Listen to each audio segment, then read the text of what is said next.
Merry meet and welcome to Lux Dragon Queen Magic. I'm Taylor and this is our Witchy Wednesday.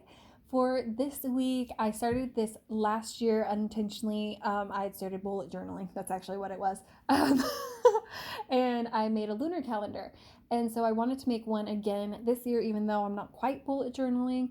And I'm also expanding the ways that I look into magic. So for me, this lunar calendar is a way to not only keep track of the 4 major phases of the moon, but it's also a way to do a collective reading for each month in regards to where the moon is, which, I mean, just thinking further into that, a lot of times we don't pay attention to our emotions, and I think the world at large does that. So this is kind of like that additional, what are the undercurrents, what's the illusion, what are we really not seeing in the shadow kind of situation. So it's not really necessarily what you'll see as the major arcing feeling, but this is something that I've noticed is very important, especially anyone on a healing journey or just anyone who's connected to the moon. So last year I used this book called The Wheel of the Year, and it had the Celtic Tree Calendar in there, and I just on a whim was like, well, the moon is on this date and it's in this tree, so what are those associations? Maybe we'll be affected by that. And that's essentially what I did last year, and it worked out pretty well. So this year I'm going to still do the Celtic Tree Calendar, and I'm also going to go ahead and do the zodiac, because that's something that I didn't really pay attention to last year, is like what phase was the what phase was the full moon in. Instead, I just was focused on, is it full or not?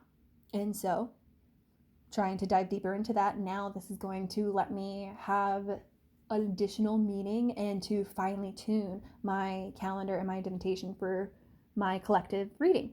So the other thing I just really want to put out there, I'm going to go ahead and just do a close-up and go over what my collective readings are.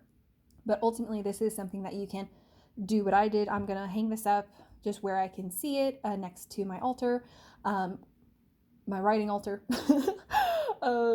Or you can put it next to your actual altar. You can put it next to your vision boards, any kind of place that you would want. You can put it in your bullet journal. That did work really well for me, and just check in with it often. And the other thing I want to put out there is that you can do any calendars that are important for you. So you actually might know a lot more about working within the zodiac, and you might be able to make a much more personal lunar calendar. I personally cannot. That's why this is that's why this is more of a collective reading when it comes to the cosmos. And like I said, I just really like the Celtic Tree Calendar, and it really speaks to me, my heritage, and the way that I study witchcraft. So that's how I combine these. Who knows what I'll do next year? I hope to see you when we plan it. Okay, so let's just go ahead and take a quick look. So for January, I have focus on projects that uplift. I have not been talking well today. Focus on projects that uplift the self in order to support the whole. And then moving into February, we'll see the collective finding success and sharing among family and supporting others. Moving into that energy, March will bring getting in touch with roots, literally and metaphorically. So we're really seeing, just for our first quarter of the year, we're really seeing that we're focusing on ourselves, and through focusing on ourselves, we find and achieve our goals, and ultimately want to share that with those we care about. And with that, it ultimately focuses us to I'm saying we're going to ultimately get back to nature in a very collective way, but also just coming home in a very literal sense. So let's go ahead and keep it going just for the next quarter. So we have April, healing boundaries of the divine feminine in relationships. So I really actually tried to stay away from love and partnership readings, especially on a collective. I will say there's a lot of people in the community who are saying that 2022 is the year that twin flames come together. So I think that is a big reason why this is coming up. I personally can channel both the divine feminine and masculine. So it did come out. But I just encourage you to recognize that we have those energies within ourselves. And so it may not mean you're finding a partner, or if you're masculine, the feminine is coming out. or it doesn't mean like, oh, everyone's gonna break up with their boyfriends all of a sudden, or if you're a male, you don't have to worry about like all of a sudden your commitment dissolving. This is just dating. In the feminine energy has been overlooked for quite a while, and in April there's going to be more healing boundaries that go towards that. And then with that, going into May, we have attracting balance, or to the divine masculine, through evolution. So internally, externally, we're going to see the collective experiencing breakdowns within themselves and their emotions to where they are becoming more vulnerable, creative, and expressive. And then it's gonna be chaos. April's gonna be chaos. Let's just put that out there. It's gonna be so much emotional chaos. But May is going to bring back hope and balance, because we're going to see, it's almost like you see the end and you're like, oh, I can do that. And then you become the end and you just finish. And so it's still, April and May are going to be trying months for the year, but we're going to get through it, fam. Anyways, moving on to June. So we have achieving work-life balance with ease.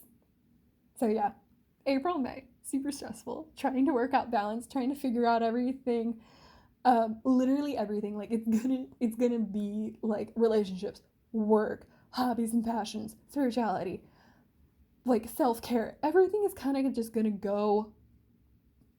be a little bit more intense, because you're going to be so intentional in trying to find what works for you best. And everyone's going to be doing that, right? It's going to be fun. Okay. Now going into the next one, July, getting clear on setting firm intentions, foundations, boundaries. So the whole reason why I put out intentions, foundations, boundaries, because ultimately when I was in this moment, I was getting the sense that it's just firm. Like, you just spent all that time achieving a great work-life balance to where everything in your life kind of like makes sense. Nothing is energetically draining. You're not going to go back to that. So you're kind of just like getting clear. You're almost like, wow, my life is so much better in this new way that I do things. I'm going to continue doing that. That's essentially what's happening in July, is just like reaffirming and deciding again to commit. That's really important, actually. Anyone who's listening. Deciding again to commit. That could be relationships, or just to a project, to yourself, to just family as a whole. So just keep that in mind. Okay. Also career. All right. And then so August, so we have celebrate and share your experiences. You're the only one who can.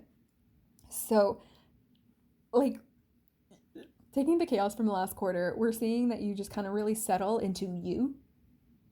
And it's fantastic, to the point where, and it is so important to like share your experiences in August. Like, you're going to want to express yourself. Everyone's going to want to. I would be shocked if there are not more outings. I hope that there can be a lot more outings and a lot more get-togethers by the time this comes out. September. So allow for intense emotions and steer energy into projects. Plain and simple, everyone's going to be feeling a lot, and the only way to get through it is to put it into a project, because otherwise it's just that energy swirling around and within you. You need to get it out somehow. So this is the suggestion.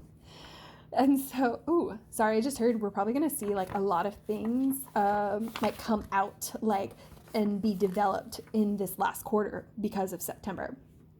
Okay. So October, review and release what no longer serves you and focus on what does. So, I mean, we're really seeing, if we look at it from like the start of each quarter you're like reviewing, the collective is reviewing what has changed, why has it changed, why do we want it to continue changing. And you're just doing that, and you're just further aligning, like the whole world is further aligning with themselves. So especially anyone who is tuned into lunar energies, right? Okay. And so in November, we have recall home and celebrate love and loss in tradition. So this is actually going to be very important, because there may be some loss that is being experienced, some hardships that's being experienced in the collective, or just kind of like, sometimes it's an overall feeling within the collective, but individuals are having are having those experiences. So it's not something as terrible as, say, a pandemic, but it is something to where, like, oh, everyone knows someone who is hurting kind of situation. And so this is a moment to just celebrate what we've learned from those moments and to love ourselves in those moments. And I do mean in those moments, not like love yourself when you're celebrating, like love who you were when that happened. Like, forgive yourself for being in the moment. Love yourself for having the wherewithal to have even been there. Love yourself for knowing now where you're gonna go. So that's just so encompassing, so many things. Major thing, forgive and love yourself. Okay, and then lastly we have December, ignite new spark within and create again. Okay, so we're really seeing that this creation is coming up a lot. Creating, sharing, reviewing, creating, sharing, reviewing. Oh, and then balance is in there too. So balance, creating, sharing, reviewing. Balance, creating, sharing, reviewing. And we're just really seeing that pattern come through. And we're seeing, to be fair, with lunar energies, we do get a lot of ups and downs in emotions with the waning and waxing. So the fact that we're seeing in December, like, ignite a new spark within. So we're kind of really, like, coming off of that loss and and those disappointments that happened in November and moving into December to say, life is still here, I'm still here, and this is how I'm going to show that. And sharing with the world. And that's my lunar calendar. So I hope and encourage you guys to make your own lunar calendar for what is special and important to you. I also think it's just a great way to tune into a piece of nature that maybe you don't pay as much attention to, like something very interesting that you may not have known without one, watching this video, or two, creating your own lunar calendar, is there's only 12 full moons this year. And with that, we actually skip over one of the trees in the Celtic calendar. And so it's like that, even though we'll get those energies, we won't have a moon supporting those energies. And so it's just like a certain buildup that kind of goes unnoticed in the year. So during that, like, ramp up period when things all of a sudden seem crazy, that's why. So it's just little small tidbits to connect with your witch and nature. That's why we're here. With that, I will say happy Witchy Wednesday, and I will see you here next time. Blessed be.